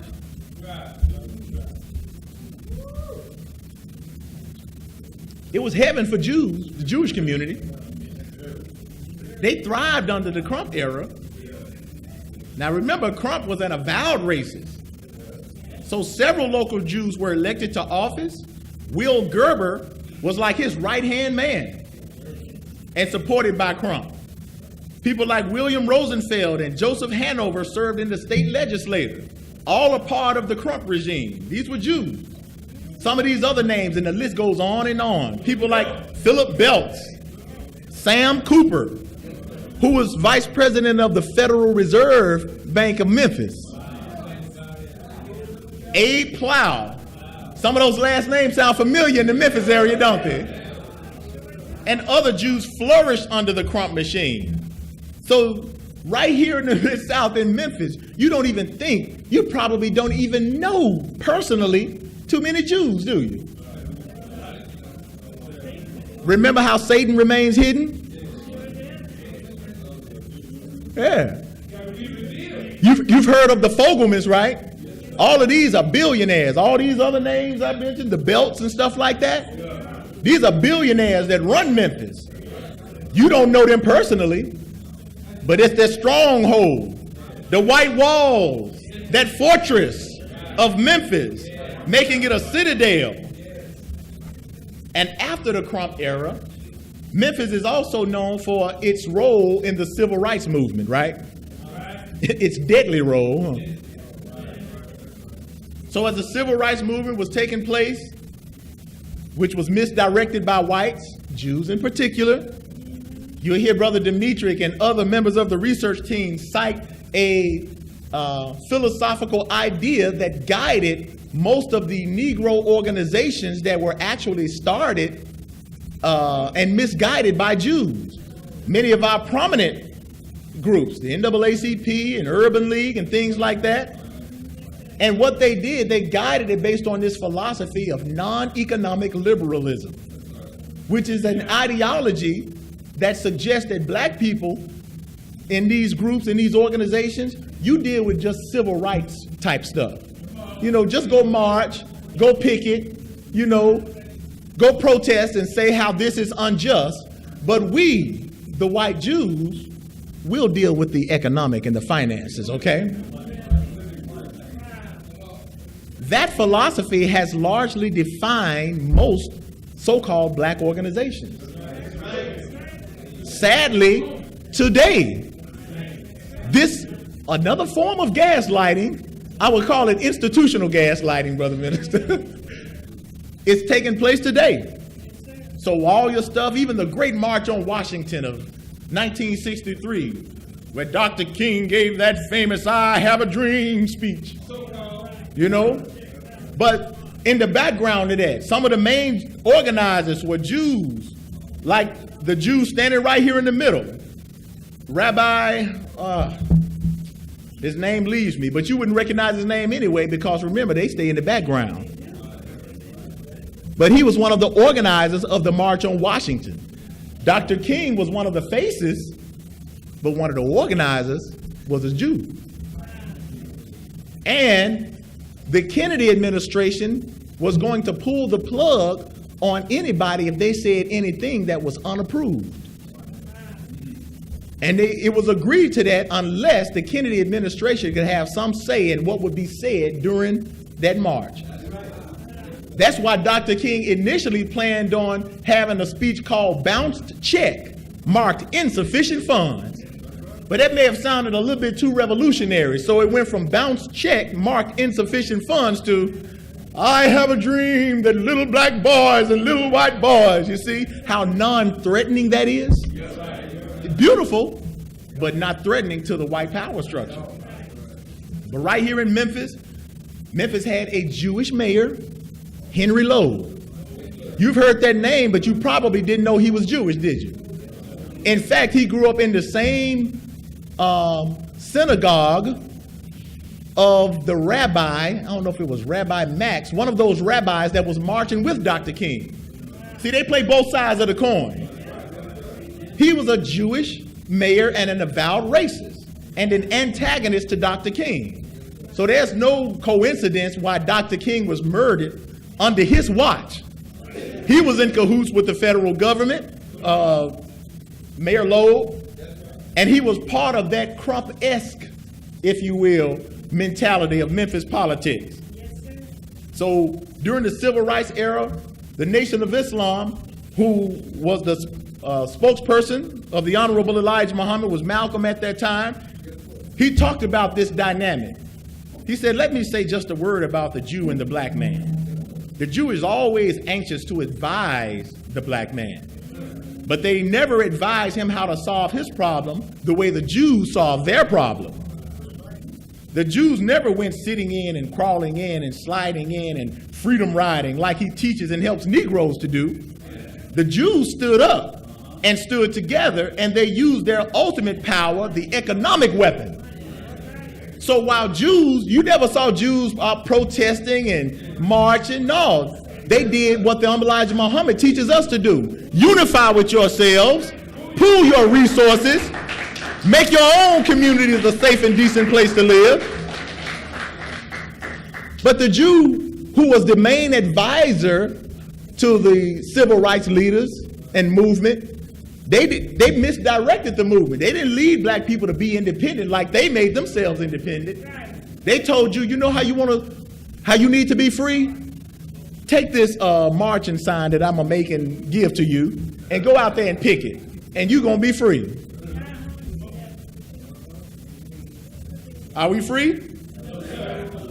And right here in Memphis, civil rights era, there was, on a national level, there was a group of people who were targeted by the U.S. government. They call them black Muslims. You ever heard of them? Even prior to 1975, the Nation of Islam in Memphis was really not that strong.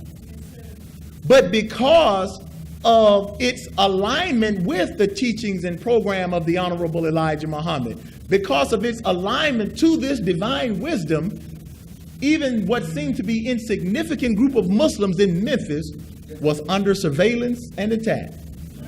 And they use some of our respected black people to be informants. So many of these pictures and things you see were part of the FBI's surveillance of the early mosque in Memphis. We would be a fool.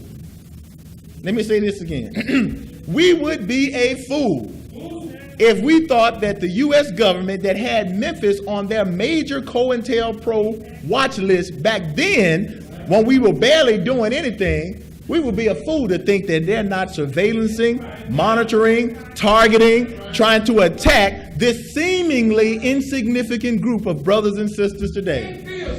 Huh? That's real. Why? Because we've been the victims of gaslighting.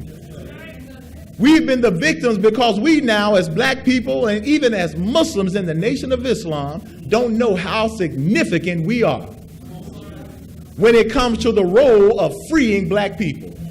We right here in Memphis don't know how significant we are. So Minister Farrakhan has exposed those powers behind that. And it caused a lot of controversy after Savior's Day. He said some simple truths. He said the FBI has been the worst enemy of black advancement, and the Jews have control over those agencies of government. They say that's anti-Semitic because he's telling you what's true. But then they never bring up their real history that Minister Farrakhan was telling the exact truth, 1,000%. The FBI has long been advised and led by the ADL since at least 1940. When it's in their own FBI memos where the ADL, or Anti-Defamation League, a Jewish watch group, a Jewish spy group, a racist Jewish organization and self-proclaimed civil rights organization, they are the ones that feed the FBI their information and false information, and the same ones that train every major law enforcement agency in America. According to the ADL themselves, they say more law enforcement agencies turn to the ADL than to any other non-governmental organization for training, information, and resources to combat hate crimes and extremism and terrorism. And I think you said it right. Who was that? Say the slave catchers, modern slave patrol. It's the same agency. The ADL works with every, did it say some? The ADL works with every major federal, state, local, and military law enforcement agency, from the FBI to the Department of Homeland Security, goes on and on and on. These Jews, slave patrol, are the forces, the hidden forces behind the FBI and every major law enforcement agency. They train the police to target and kill our people. Brother Demetric, in his book, How to Police the Black Community, he exposes how many of the police training, the police departments and law enforcement, they are trained by Jews, many of whom in deadly Israeli tactics known as the Krav Maga. When Eric Garner was killed, that policeman was trained by the Jewish Israeli Krav Maga that killed our brother. And they used the same damn gaslighting tactics on him. They killed him for selling cigarettes and made him out to be the doggone criminal after they killed our brother. It's the same one they do every damn time. Sandra Bland, she's a criminal. Alton Sterling, he's the criminal. Right here in Memphis, they killed our young brother Darius Stewart, who was unarmed. And the policeman, Connor Schilling. You don't know what happened to Connor Schilling right now. You probably on paid leave. We don't know. But I'd say to you, just like Thomas Moss and the boys said back in the day, we need to do something to separate, because we would never get justice under this construct. They train every major law enforcement, and we know exactly who they are targeting. We know who they are targeting, and we know why they are targeting. And as I close, the Honorable Elijah Muhammad said in The Fall of America, he talked about what the ultimate aim of this world is. And we're going to try to tie all of this in to us right here in Memphis and the Mid-South so that we can kind of get our role, an idea of our role. He states that the arch deceivers force war against themselves. Their ultimate aim is to do as their people have always done, try to destroy the preacher of truth and those who believe and follow him. So if you wonder why the Nation of Islam has been the most targeted, the most consistently targeted by the U.S. government and its allied racist forces and groups like the ADL and Southern Poverty Law Center, the Nation of Islam has been targeted most consistently because the enemy knows something about you. They know something about the Honorable Elijah Muhammad, Minister Farrakhan, who is the preacher of truth, and those who follow him. And this is why they are funding counter so-called black movements to go against the program of the Nation of Islam. Whereas we know the only solution is our separation and independence, now in this spirit of social justice, they will fund movements to take you away from the real program. So now protest movements are coming back up again, which is nothing wrong with protest movements. But are they leading to our separation and independence? So big Jewish billionaire George Soros, he and others fund now groups like Black Lives Matter. Just as they have always misdirected, infiltrated our black movements, it's the same today. So while we gloat here in Memphis of the recent elections and things like that, let us not be fooled into going back to sleep. Because now it seems as though Shelby County has about to have another black mayor, and we have many of our black sisters who've been elected to office. Don't you be fooled by thinking just because you're a butterfly in the spider web that you're going to bring some real change that we need. That's not going to lead to our independence, y'all. The only solution was given to you by the most honorable Elijah Muhammad from God himself. All praise is due to Allah. So brothers and sisters, all the evidence points to the solution represented by Minister Farrakhan, represented by God himself, and that is separation. All of the stuff dealing with MLK, the reports came out. We just celebrated the 50th anniversary of Dr. King's assassination, MLK 50. And while we were celebrating that, all the reports showed that black people are worse off now. Less home ownership, more black people incarcerated. The wealth gap is still disproportionate. Health care and all of this still disproportionate. So what have you done trying to make it in white folks' system? Look, as I leave you, let me just tell you to come on home. Join the most effective program that has been proven to work, and that is as represented by the Nation of Islam. Thank you for listening, brothers and sisters. Thank you for your time. Thank you, Minister Anthony, as I greet you. Assalamu alaikum.